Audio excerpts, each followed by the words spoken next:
महायुतीच्या काळात लाडकी बहीण योजना ठरली गेम चेंजर, पण अपात्र महिलांचं काय? महाराष्ट्रात विधानसभा निवडणुकीच्या पार्श्वभूमीवर लाडकी बहीण योजना ही योजना महायुतीसाठी एक गेम चेंजर ठरली होती।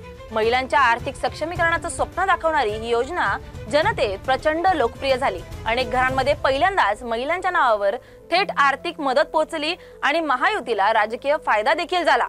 पण आता एक नवीन प्रश्न डोकं वर काढतोय, या योजनेतून अपात्र ठरलेल्या महिलांचं काय? अनेक जिल्ह्यात महिलांना अर्ज केल्यानंतरही पात्रतेच्या अटींमुळे अपात्र ठरवण्यात आलं। काहींची नावं आधार लिंकिंग, उत्पन्न मर्यादा किंवा कागदपत्रांच्या त्रुटीमुळे वगळली गेली। त्यामुळे या महिलांमध्ये प्रचंड नाराजी आहे।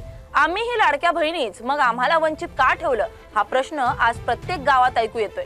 राजकीय पातळीवरही या नाराजीचा परिणाम उमटू लागलाय। विरोधक याला महायुतीची अर्धवट योजना म्हणत टीका करतायत, तर सरकारकडून अपात्र महिलांची पुनर्विचार प्रक्रिया सुरू आहे असं सांगितलं जातंय। पण निवडणूक अगदी दारात असताना या अपात्र महिलांच्या भावनांचं उत्तर महायुती कसं देणार हा मोठा प्रश्न ठरतोय। कारण ज्या योजनेत लोकप्रियतेची झेप दिली तीच योजना आता नाराजीचं कारण ठरू शकते। लाडकी बहीण योजनेने जनतेच्या मनात जागा मिळवली, पण अपात्र महिलांच्या अश्रूंना तिची चमक मंदावू नये हेच आता सत्ताधाऱ्यांसाठी सर्वात मोठं आव्हान ठरतंय।